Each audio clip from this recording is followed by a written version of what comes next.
I love the story that you talk about, the Mad Hatter story. Hmm. You know, Yep. can you share the Mad Hatter story, about Yes. mercury and where So this this is might be illegal? Is this illegal in some places to place amalgam? It is. It's actually been banned in many European countries. So, in fact, many countries have been without it for 20 plus years. But yeah, the origination of these fillings. So people are clear what I'm talking about. These are silver fillings. So if you look in your mouth, you look in somebody's mouth, and you see kind of a black, grayish looking thing in a tooth, that is the kind of filling I'm talking about. Any kind of metallic filling other than gold. There are a few little gold restorations hanging around. They were really done a lot many years ago, but anything metal in your mouth is most likely going to be the kind of filling I'm talking about. And it is 50% mercury. We talk about mercury in fish. We talk about mercury in vaccines. Is anyone talking about mercury in dental fillings? And it is the number one source for mercury in the environment. Is dental fillings being drilled out, washing down our drains, going into the water system? So this is absolutely huge. And it started in Europe in the 1800s. At the time, there was no such thing as a dentist. There were barbers and there were doctors that were both doing dentistry. So barbers had you in a chair, they would lean you back, cut your hair, do a shave, and fill a tooth or yank a tooth. And the doctors were doing the same. They were the ones that were doing dentistry. And the barbers were getting real tired of pulling teeth. And I can only imagine, I've pulled teeth on people that are numb, and I have really great instruments and lights and everything, and they're doing it not numb. No way to really do this. I can't even imagine. So they figured out that they can mix silver shavings with elemental mercury, the liquid kind that's in a thermometer. They could mix it together and it would form kind of this putty material that they could shove in a tooth and a hole in a tooth, and it would harden. And it wouldn't lead to, the tooth wouldn't further decay, or it would at least slow it down. It would take care of a lot of the problem. So they were ecstatic. Like, this was a phenomenal invention, right? Be able to slow down tooth decay, to be able to save a tooth, perhaps. But the doctor said, we actually think this is a really bad idea, because right around the same time, the common use for mercury was in hat making. People would rub mercury on fur and it would turn it into felt. And this is when all the men were wearing these felt hats.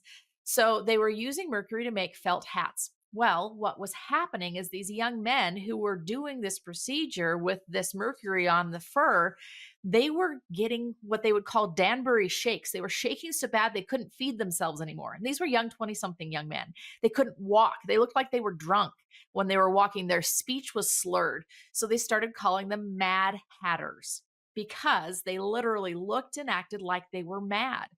The doctors realized it was from the mercury. So they said, we think it's a really bad idea to put mercury in people's mouths, because we see that it's actually like killing these people that are working with it in their jobs. And the barber said, it's working great for us. We're going to keep going. And they did. And that's what the United States, when dentistry came to the United States, these silver mercury fillings were just part of standard of care. And they have been ever And they since. happen, So, especially pediatric. Because they're especially like, in especially pediatrics. pediatric, because they're like, well, it's less expensive and they're going to lose that tooth anyways. Yep. Yep. And it's commonly done. Now, the FDA, I believe it's the FDA, has said that they are not recommended in children under the age of 6 or pregnant women. This has been a huge advance, actually, in our country. But anytime I hear that, I always think, well, if not them, then why anyone? Anyone. I don't really think it would be a great idea in anybody. But yes, they are still placed. So people will often, that's usually the next comment to me. They'll say, oh, well, aren't you glad that they're not placed anymore? I'm like, what are you talking about?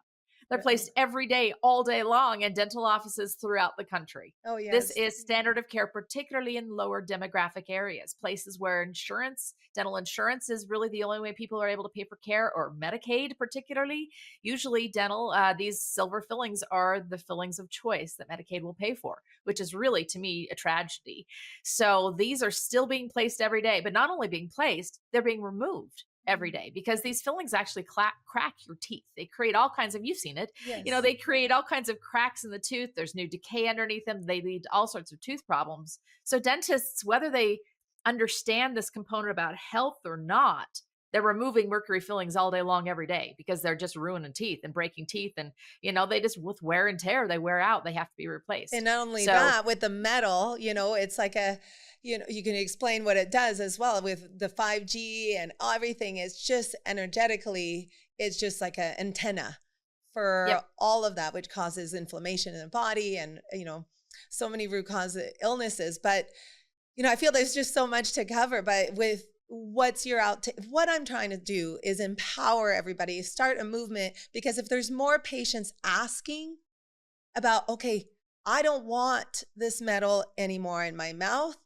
and do you do the SMART protocol? Because there's also a protocol to how to remove them to protect the patient and protect the dentist as well.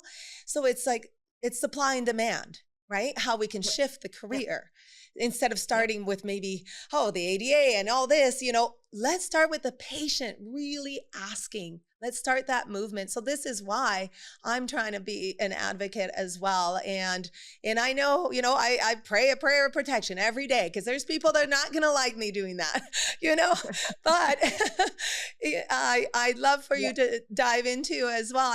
My friends, families are really curious about why no metal compared, even implants. Why not? Why doing ceramic implants instead of, and then dive into root canals, cavitations. These are all very new terms to people as to why might not be a good idea for them. Yep. So to finish on the mercury filling piece, the most important thing that you as a consumer, somebody with teeth needs to know is number one, they are being placed, but you can choose to not have them. So you can choose what's called a composite resin or a ceramic dental restoration instead, and both highly recommended. They are great. There is no metal involved in them at all. But if you currently have old mercury fillings in your mouth, the only way to have them removed is with certain protocols. So that's kind of the end of the story, or not even the end of the story. The middle of my story is, to be able to get better, the doctor said, well, you can't keep putting this mercury in if you're going to actually get it out. We can figure out and help you detox this and get it out of your body, but you can't keep breathing it in if you're going to get it out at the same time. So they said, well, are there ways you can do these procedures and not breathe it in? And I said, I don't know, but I'm going to go find out. So I started searching and I found an organization called the IAOMT. Had never heard of them before. They had an entire protocol. Who knew? Other dentists don't know. I can guarantee you that. So they have an entire protocol that is called SMART. And what that is a safe mercury amalgam removal technique. That's what it stands for, but it's a safe procedure. So what needs to happen is if you're going to get these removed, I recommend you get them removed, but only do it if you do it safely. So you're going to find someone who is able to do it this way. You're going to notice a difference when you walk in that room. You're going to have coverings on, you're going to have a rubber dam on your mouth. You're going to have a mask on your nose. You're going to have a giant vacuum at your chin that's going to suck the vapors away. The dentist will wear a special mercury mask as well, the dental assistant. All of these things need to be in place if you're going to have it removed. So if ever this is the most common question, well, where do I find one of those dentists? Two places. I have a directory on my website. So my website is livingwellwithdrmichelle.com. It's a free directory. Go on there, find a dentist near you, or you can go on the website of the IAOMT. So IAOMT.org. And that website will also have all of the people who have been trained in the SMART protocol. So that is what you need to know is do not get them removed unless you're going to do it safely. And when you do it, please make sure that you're working with a functional medicine practitioner, somebody that can help get that mercury out of your system. Because I am exactly like you, and I've gotten emotional on podcasts before talking about this, saying, if I can save one dentist from what I went through, Yes. and if I can save one dentist from what you've gone through and your husband went through, I have had 3 friends that have committed suicide this year alone in Wow. dentistry.